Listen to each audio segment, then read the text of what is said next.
É o conceito de naturalismo transcendental. Naturalismo transcendental. Eles são os novos ou os neomisterianistas. Mas o que é isso, né? Naturalismo transcendental. A ideia do fechamento cognitivo. O que é isso? É que tem certos problemas humanos mesmo, do conhecimento humano, que nós não conseguimos resolver. Por exemplo, o problema do determinismo e livre-arbítrio. A gente está 2000 anos tentando resolver esse negócio. E é muito difícil, não dá para resolver, parece que é insolúvel. O problema mente-corpo, que eu comecei a falar um pouco aqui, né? Como é que as propriedades mentais se relacionam com o corpo, né? Existe uma mente acima do corpo ou é só o corpo? Como é que funciona isso? Esses filósofos, que são os naturalistas transcendentais, eles chegaram a uma conclusão que é uma conclusão a partir do fracasso, eu diria, né? Mas é uma conclusão inteligente. É o seguinte, olha, talvez não é que não exista solução para esses problemas. Talvez a solução seja até óbvia, né? Mas não para nós, que temos faculdades cognitivas específicas, limitadas da nossa espécie. Sim. E que, por mais que a resposta exista, nós não conseguimos acessá-la e processá-la. Exemplo, se você tem um problema de álgebra lá, né, você sabe a solução. Porque você tem os aparatos cognitivos para fazer o cálculo, certo? Você consegue chegar na resposta, como espécie humana. Mas se você dá o mesmo problema para um cachorro, você pode deixar o cachorro até o infinito lá, tentando ler aquele negócio, tentando compreender, tentando resolver. Não é que não há resposta, é que o cachorro não tem as ferramentas cognitivas para responder o problema, entende? Só que como nós somos muito autocentrados, e nós acreditamos que nós podemos solucionar tudo, né? Esse é um problema. Nós esquecemos da nossa limitação, da nossa finitude, enquanto espécie mesmo, né? Então, esses problemas, eles vão dizer, não é que eles não tenham respostas, é que provavelmente essas respostas existem e uma vez que nós temos fracassado por 2000 anos, então quer dizer que nós não temos como acessar essas respostas, processar essas respostas, entender essas respostas. É uma limitação nossa. Né? Eu acho que isso é muito libertador, sabe? Tem certas coisas que nós não vamos responder. Isso não é tornar o conhecimento preguiçoso, ou o trabalho cognitivo preguiçoso. Não é isso. É você se situar enquanto um ser limitado. Né? Nós não somos deuses epistêmicos, né? Sim. Nós não sabemos de tudo, não tem jeito, né? Então a gente investiga. Mas é isso, eu acho que só de você saber que tem certos problemas que é possível que nós não consigamos resolver, isso já é um grande avanço. Estou fazendo esse paralelo com o Carl Sagan, mas com esse vídeo é muito interessante, porque assim, aí eu pego justamente nessa questão que a gente abordou no outro episódio, que é a religião dentro desse processo de inferência, né? Sim. Tipo, pô, existe alguma coisa, né? Sim. Ou não existe. Então, se existe alguma coisa, se existe um Deus, né? Onde que ele está? Sim. Né? E aí o Carl Sagan te fala, olha, tem uma quarta dimensão. Possivelmente existe uma quarta dimensão.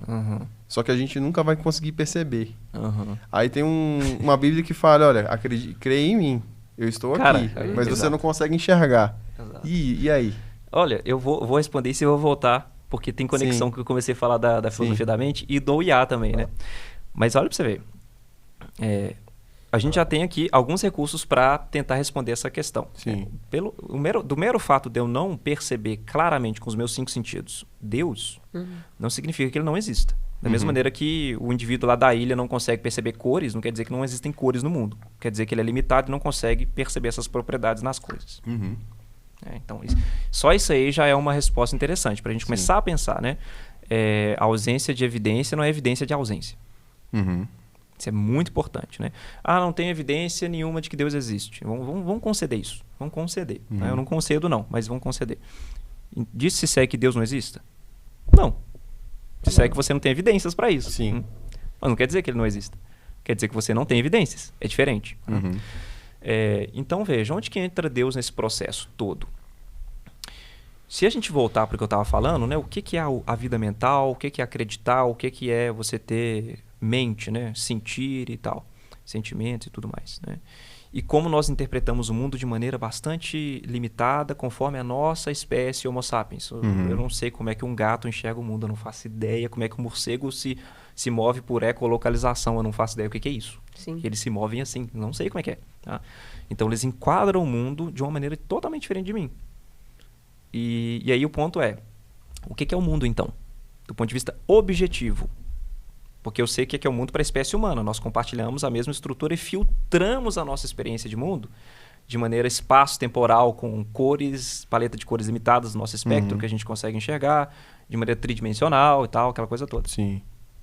E os outros animais que podem perceber de uma maneira diferente? Outros seres que podem perceber de maneira quadridimensional? Eu não sei. Né? A questão é, fora das percepções de todas essas espécies, como é o mundo do ponto de vista do olho de Deus, como a gente fala na filosofia, né? Fora das experiências. Já parou pra pensar nisso? Eu tô pensando agora. É difícil demais. É difícil, porque não tem como você sair da sua cabecinha assim, dar uma olhadinha assim, deixa eu olhar como é que é o mundo fora da... Não tem como, né? Não tem jeito. Então a gente tem que lidar com esse problema. Olha, nós percebemos o mundo da forma como a espécie humana percebe. Sim. Agora, o que é o mundo em si mesmo, qual espécie está captando o mundo como ele é objetivamente, não sabemos. É o problema das outras mentes de novo. Sim. As outras mentes percebem de outra maneira. Mas é o mesmo mundo, é isso que é interessante. É o mesmo mundo, cara. Sim. Então, nós estamos presos. Aí, o que isso tem a ver com Deus? Existe uma série de argumentos interessantes que mostram que a existência de um Deus, que a gente chama o Deus dos filósofos, o Deus clássico, né? Totalmente onisciente, onipotente, benevolente, né? A existência desse Deus faria alguma diferença nesse processo para que a gente tenha certeza de que nós estamos acessando o mundo e, portanto, tendo concepções verdadeiras de mundo? Porque a verdade que é entendida muito no sentido relacional. Eu tenho uma crença verdadeira, sei lá, de que o celular está em cima dessa mesa, porque corresponde com o fato no mundo de que o celular está em cima da mesa. Se eu creio que o celular está em cima da mesa e no mundo o celular não está em cima da mesa, minha crença é falsa, certo? O celular está em cima da mesa, mas não está lá, no fato no mundo não está lá o objetivo, então é falso. Então, a verdade ela é muito entendida no sentido relacional. Claro que tem uma série de problemas com isso também, mas se isso é verdade, se Deus não existe, se ele não criou o ser humano e ele não formatou a mente humana para se adequar a como o mundo é de maneira objetiva, ou seja, é o que Tomás de Aquino dizia, né, para ter uma adequação do intelecto com a realidade, então nós estamos à deriva evolutiva. E eu não estou nem dizendo que se Deus existe, a evolução é falsa, porque eu mesmo acredito na teoria da evolução. O problema é a teoria da evolução não orquestrada por um Deus que guia o processo evolutivo, né? Esse é o grande debate metafísico aí na filosofia da religião atualmente.